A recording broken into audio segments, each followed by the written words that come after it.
sudah terdengar? Dan ruang guru rame saya tak pakai headset dulu. Bentar ya Bapak Ibu.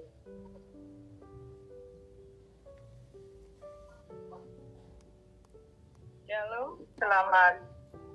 Ya. Saya sudah terdengar? Shalom.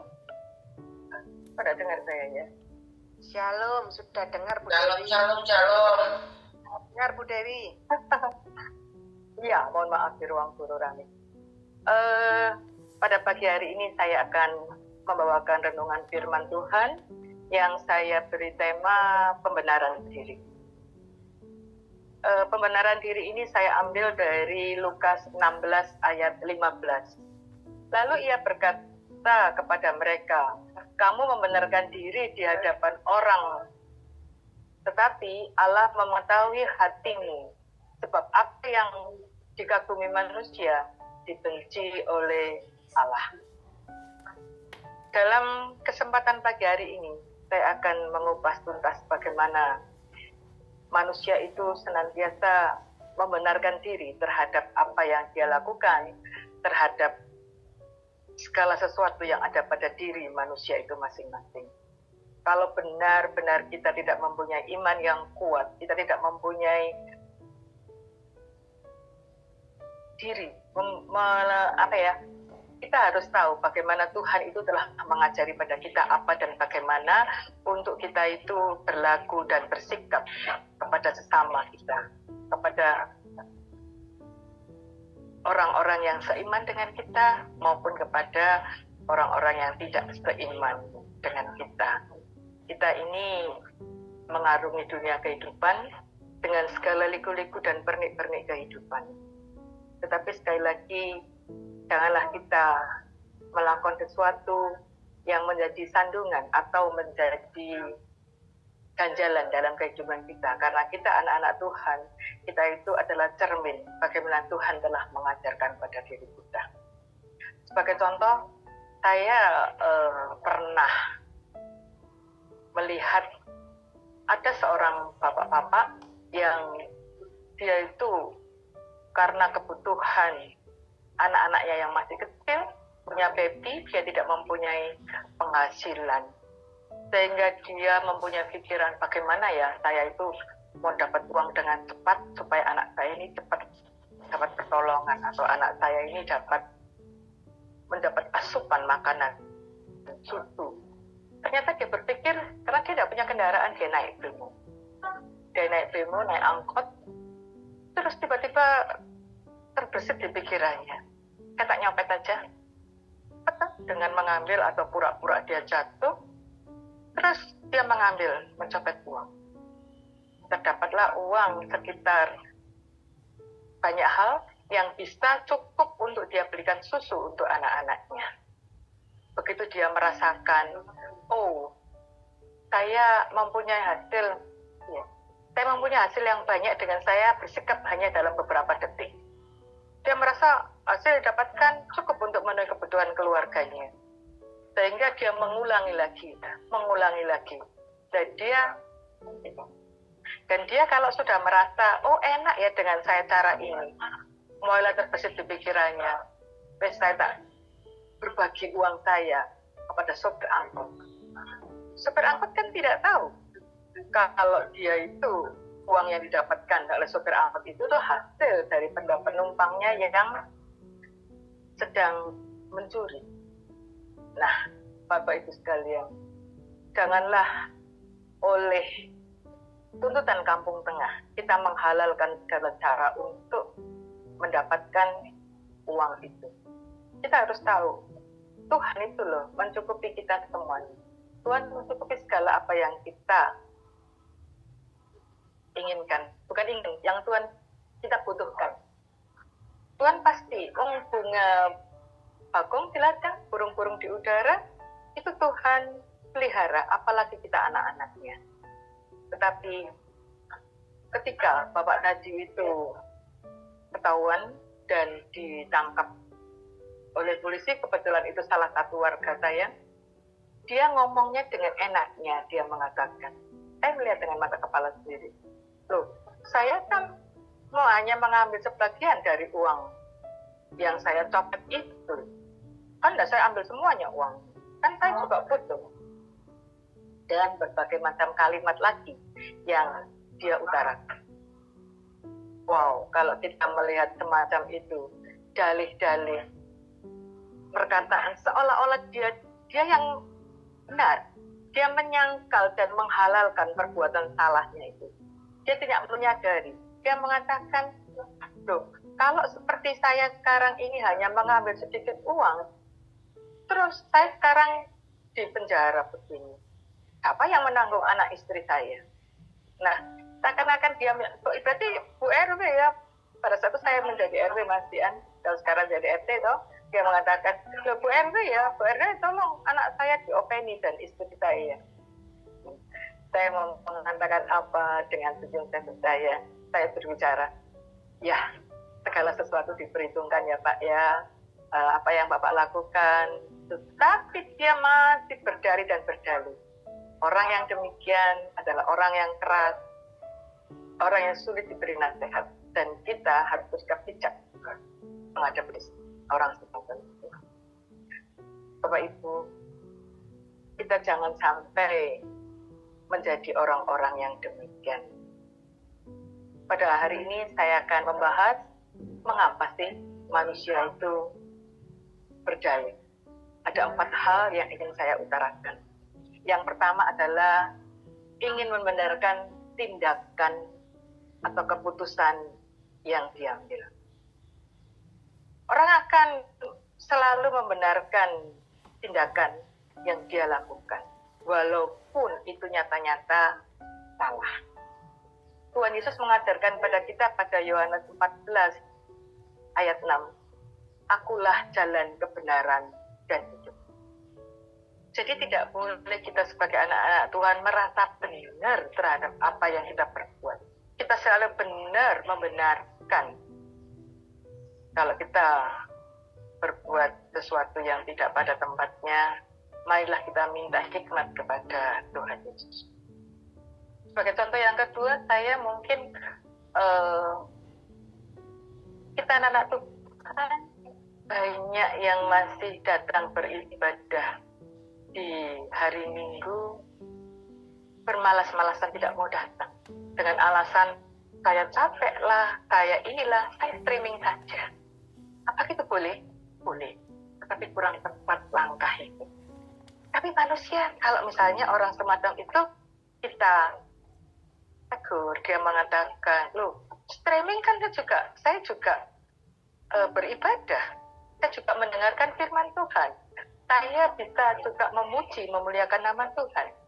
Tapi ingat, alangkah indahnya kalau kita semua itu pada hari Minggu itu kita berkumpul dengan saudara-saudara seiman kita. Kita bersama-sama memuji. Kalau kita ketemu dengan sesama anak Tuhan, pada saat orang sekitar kita memuji, menyembah, membuat pujian dan benar, itu kita saling membangun, kita saling mendorong. Tapi kalau kita streaming di rumah, paling hanya keluarga kita saja yang kesehari-hariannya pada saat mesbah keluarga atau pas saat doa, kita tahu, oh demikian. Tetapi kalau kita berkumpul dengan teman-teman seiman, saudara-saudara seiman, kita ketemu dengan pembicaranya langsung, kita dapat melihat ekspresi. Itu 1-2 orang berkumpul, maka Tuhan hadir di situ. Itu alasan yang tidak mau datang ke gereja. Saya capek, saya inilah. Janganlah menjauh dari persekutuan. Bapak Ibu sekalian, kalau kita senantiasa membenarkan diri, kita termasuk golongan orang-orang yang bebal, tidak mau mendengar nasihat, tidak mau mendengar masukan dari saudara-saudara kita. Padahal kita dalam hidup, kita senantiasa butuh masukan-masukan, kita butuh tanggapan.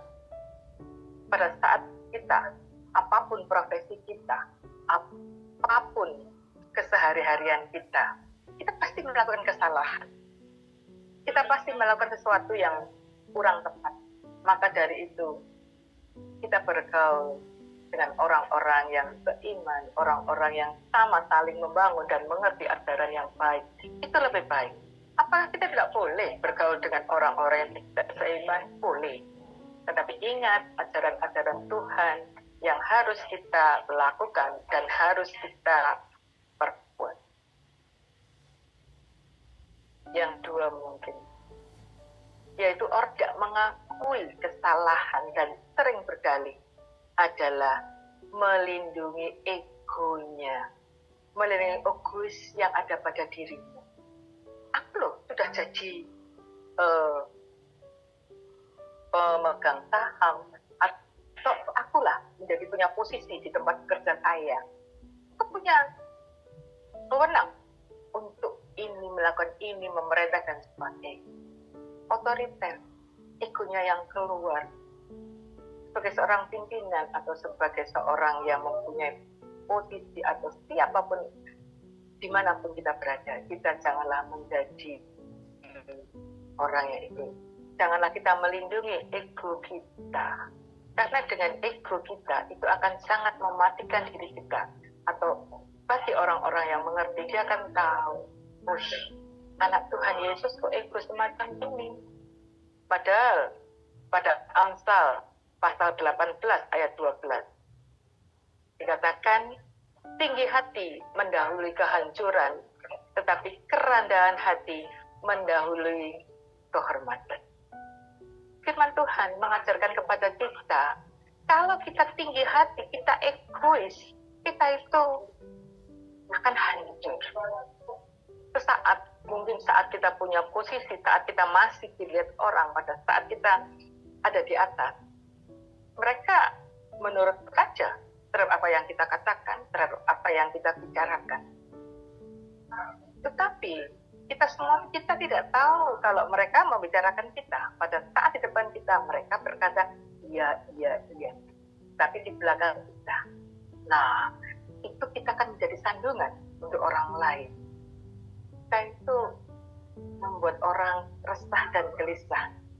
Bahkan kadang orang yang kita perintah itu tidak pada tempatnya, tidak pada sesuatu yang benar. Orang yang tidak bisa mengerjakan apa yang kita suruh, kan kita tidak tahu, karena kita itu pasti kamu bisa. Apalagi kita punya prinsip, misalnya apa yang saya perintahkan harus selesai tepat waktu. Apa yang kita perintahkan terus orang-orang mengerjakan dengan tepat. Padahal orang yang kita beri perintah belum tentu dia mempunyai kemampuan seperti apa yang kita inginkan. Nah,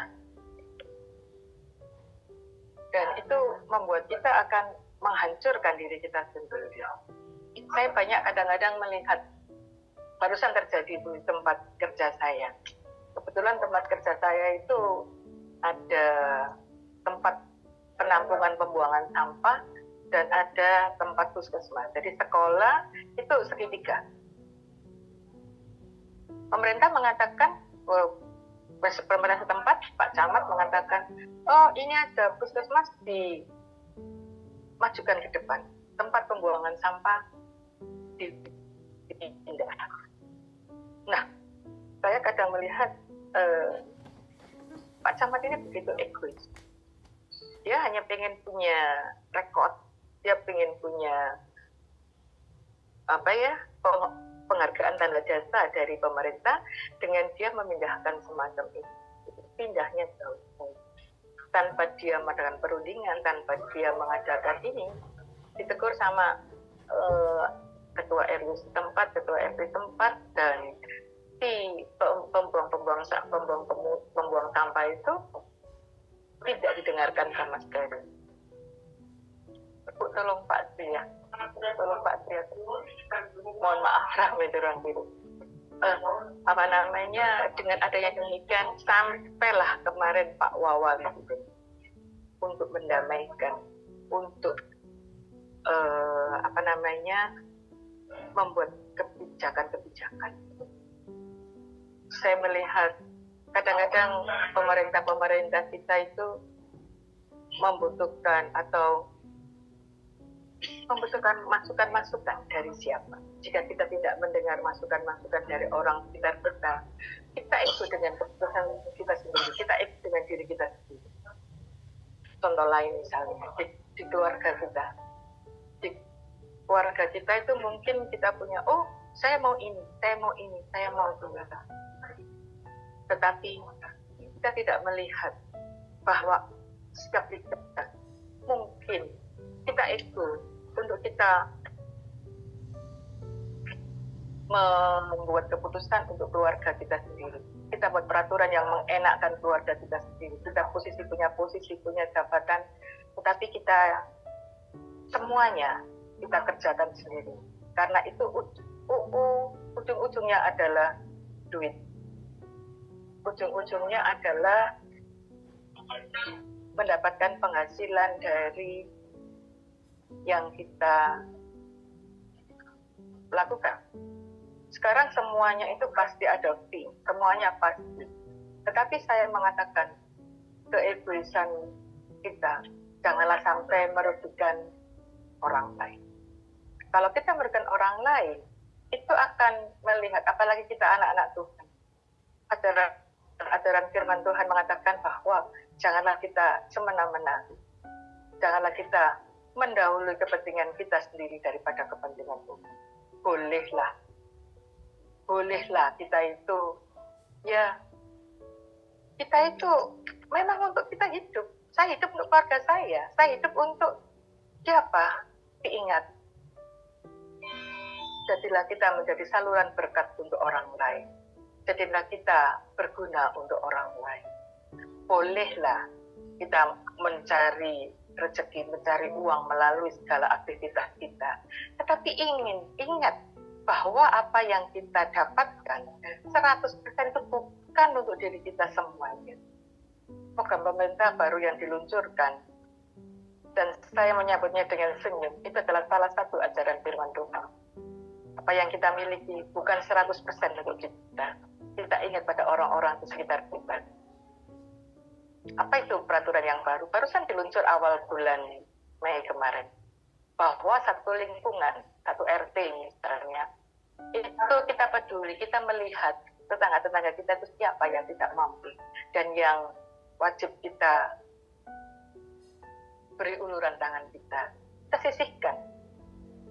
Mengatakan bolehlah berupa uang. Misalnya satu rumah itu 5.000 atau 2.000 dikumpulkan dalam satu bulan, dikelola oleh RT atau pengurus kampung terdekat untuk disalurkan kepada warga-warga yang memang tidak mampu.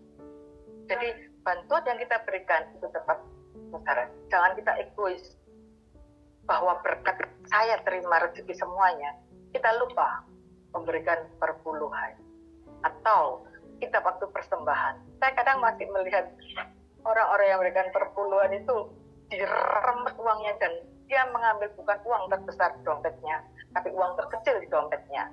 Sudah paling terkecil, sudah kumuh lagi, sudah lah. Kita tidak ingat bahwa berkat itu datang dari Tuhan. Kalau Tuhan tidak mempercayakan kepada kita, bahasa buyanian kata Tuhan mengenai, kamu tak kasih berkat demikian, kok kamu egois sekali, kamu pakai untuk kepentingan pribadimu sendiri. Kamu tidak melihat sekelilingmu yang membutuhkannya. Kita tidak melihat saudara-saudara kita, tidak melihat lingkungan kita berada. Maka begitu program itu diluncurkan, saya dengan senyum mengatakan, kenapa Bu Tanti kok tersenyum? Itu program saya pada saat saya jadi RW dulu. 3 tahun yang lalu saya punya program itu. Pada saat pandemi, saya melihat banyak sekali orang-orang yang tidak ada pekerjaan, banyak di PHK. Nah, itu wow. Kita tidak semena-mena untuk melihat, Asbano, kamu kan punya urusan sendiri dengan keluargamu. Kan kamu punya keinginan sendiri, kebutuhan sendiri. Nah, kita anak Tuhan. Tuhan itu sudah memelihara kita. Matanya tertuju pada kita. Senantiasa memberikan, mengabulkan doa kita. Lalu kita bersikap bagaimana terhadap sama kita? Nah, Bapak Ibu sekalian, marilah kita menjadi orang-orang yang menurut manut Gusti.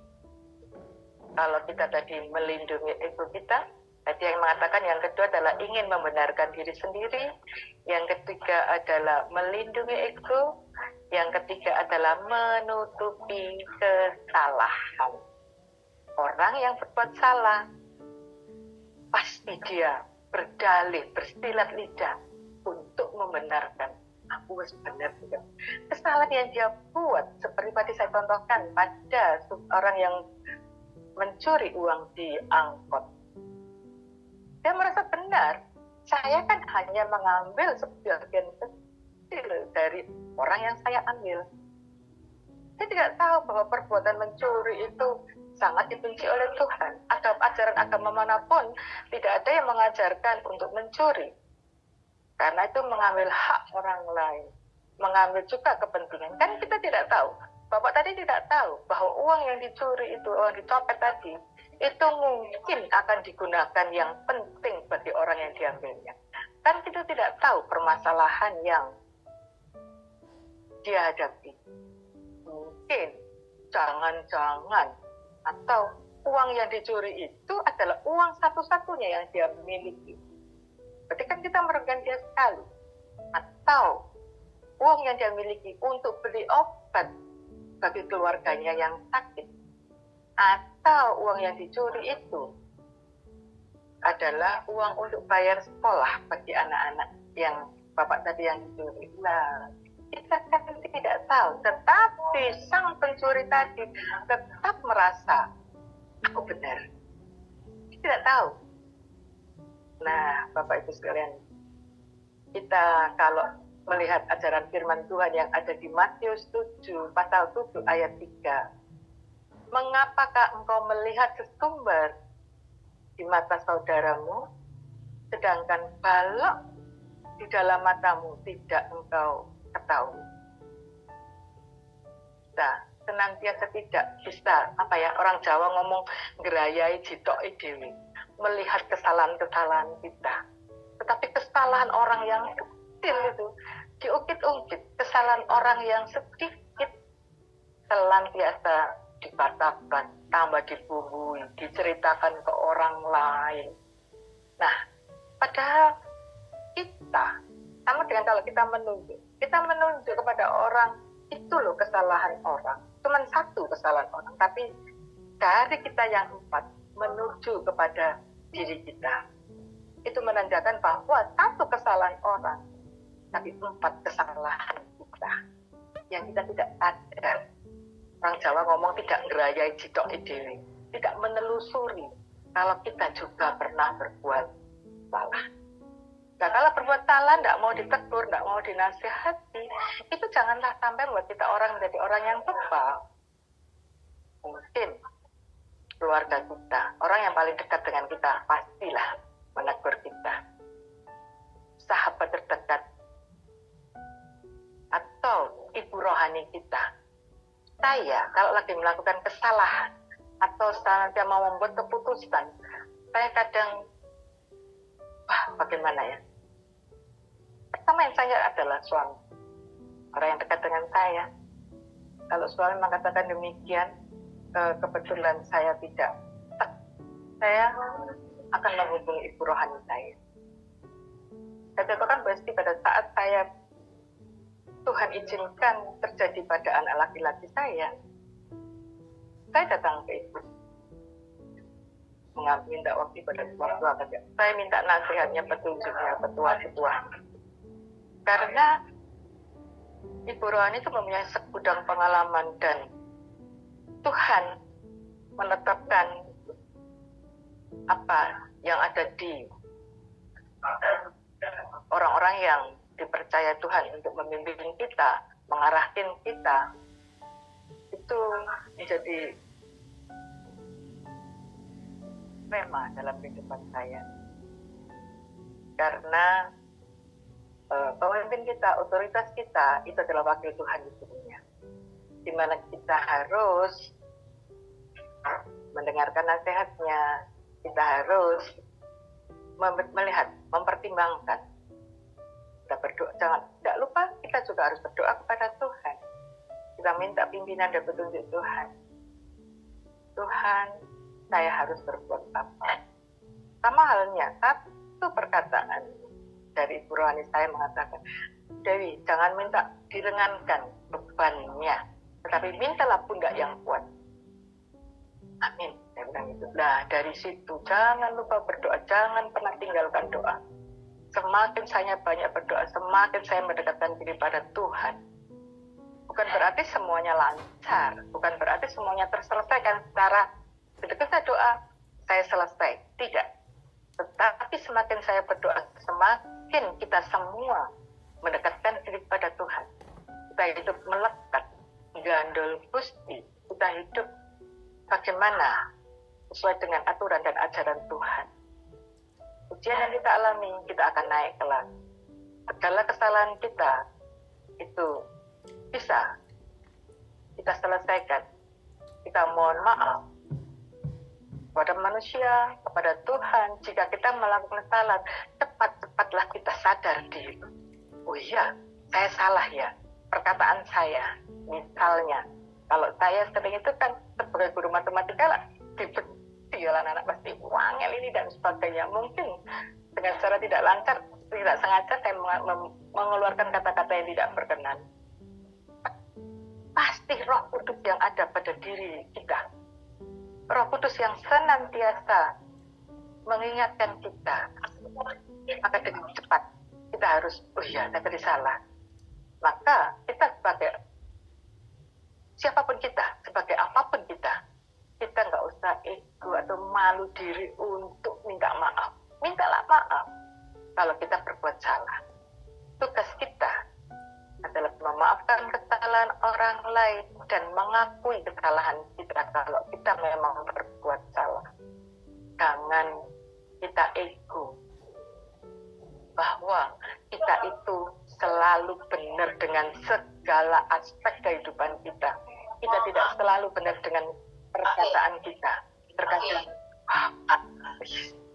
berarti kita itu senantiasa minta tuntunan Roh Kudus, Bapa di surga untuk setiap apa yang akan kita lakukan. Itulah manfaatnya kalau setiap hari kita dicas, setiap hari kita mengadakan persekutuan-persekutuan semacam ini.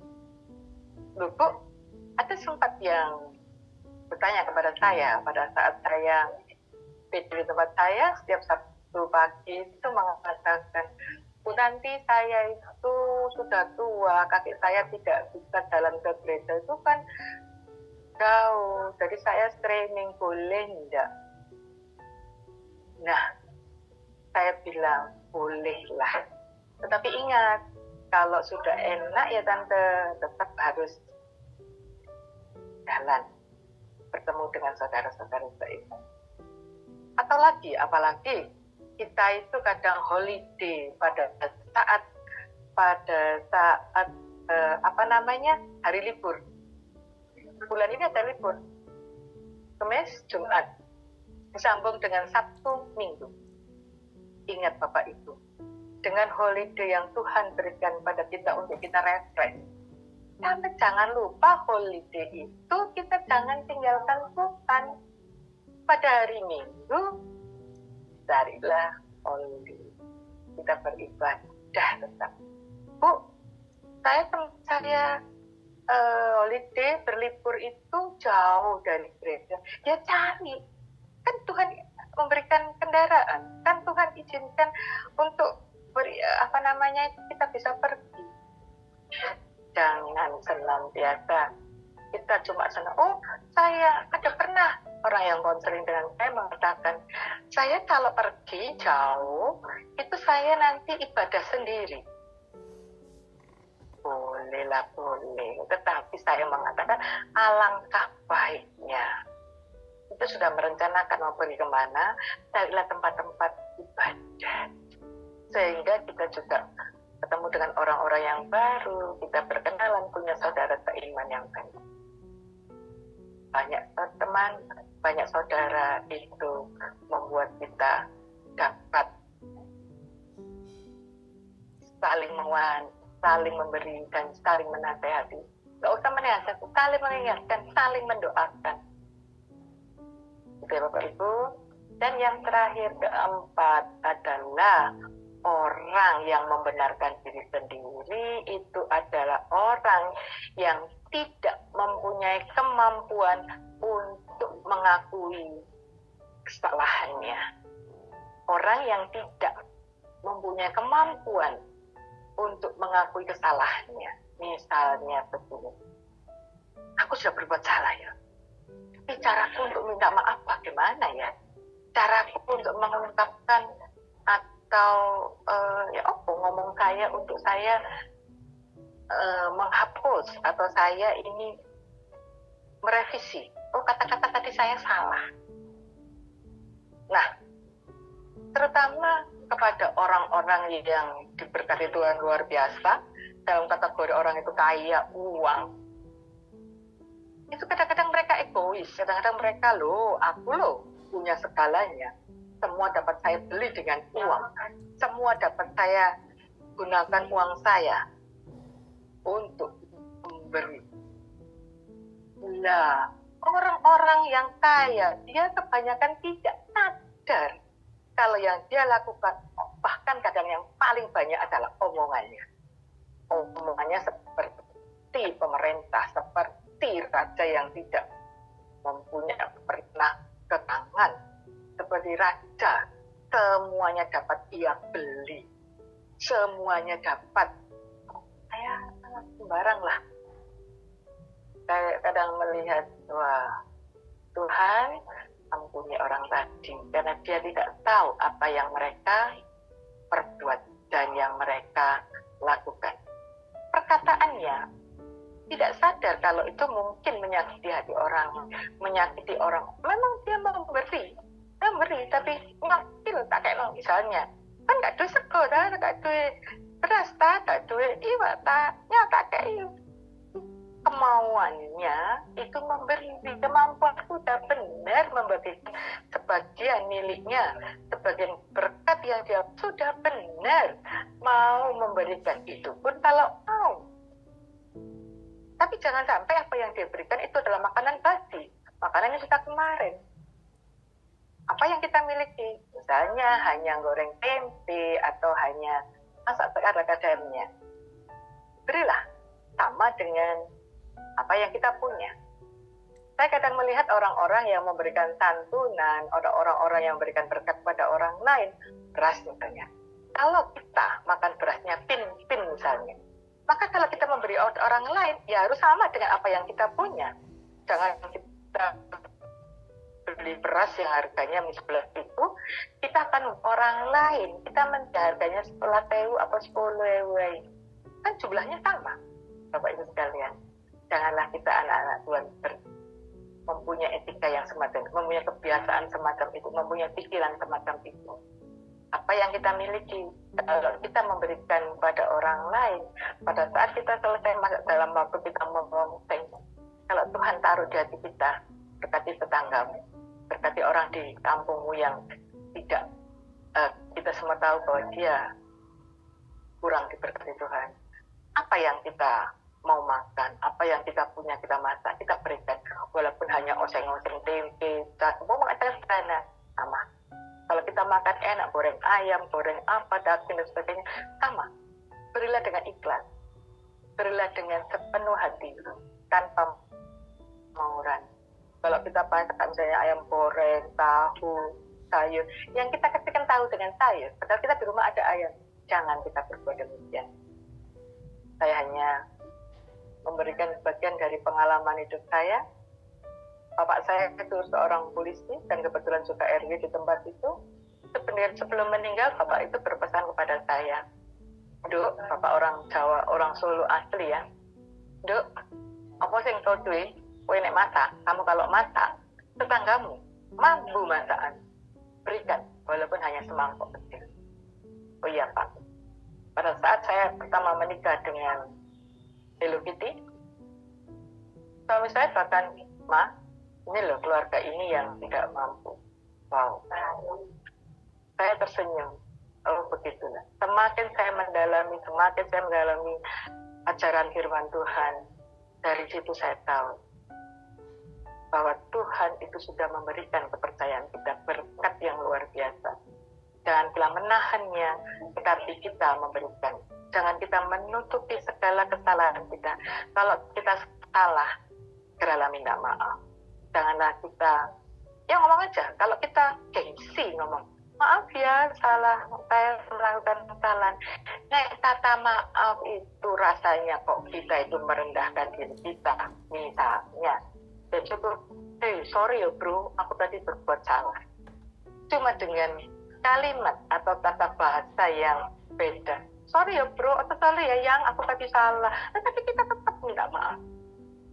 Kalau saudara sepupu kita, mereka sebelum berpisah, kita jalan bareng-bareng, sebelum berpisah, saling salaman, tanpa diucapkan salaman aja, itu arti minta maaf. Apalagi kita, anak-anak Tuhan, mengampuni. Tuhan Yesus sudah terlebih dahulu mengampuni kesalahan kita di kayu salibnya, menebus segala dosa kita. Mengapa kita tidak buat seperti Tuhan Yesus? Kenapa kita tidak bisa serupa dengan Bapa kita?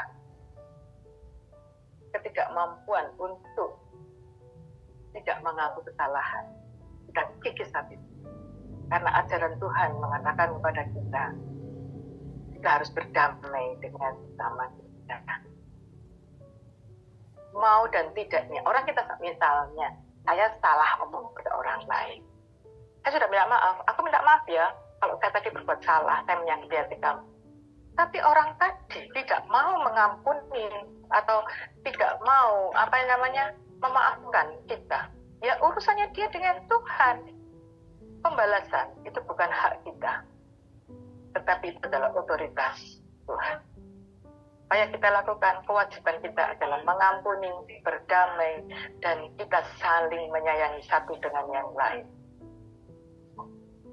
Bapak Ibu sekalian, kalau ngomong memang gampang, tapi kalau ngelakoni itu sulit. Supaya tidak sulit, jangan lupa kita senantiasa membaca dan merenungkan firman Tuhan dalam sehari-hari. Doa kita, minta bimbingan dan campur tangan Tuhan, itu pasti membuat kita kuat. Itu pasti membuat kita bisa mengalami kehidupan dan menutupi kita dari rasa membenarkan diri. Jangan membenarkan diri. Kita apapun itu tidak akan membuat kita berhasil, tapi serta akhirnya membuat kita jatuh. Kesimpulan saya pada hari ini, renungan yang saya bawakan pada hari yang pertama, orang yang telah membenarkan, orang yang telah dibenarkan Allah tidak perlu mencari pembenaran diri. Mereka hanya perlu menghidupi kebenaran yang sejati, kebenaran yang berasal dari perintah dan ajaran Tuhan. Yang kedua, jangan pernah menunda permohonan maaf apabila kita berbuat salah.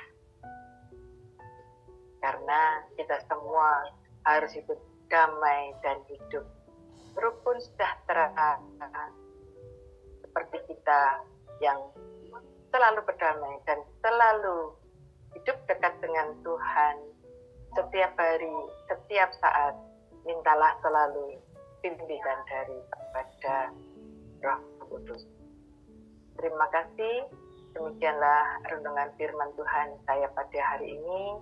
Mohon maaf jika ada kata-kata yang kurang berkenan, karena kesempurnaan itu hanyalah milik Tuhan. Terima kasih, Tuhan memberkati.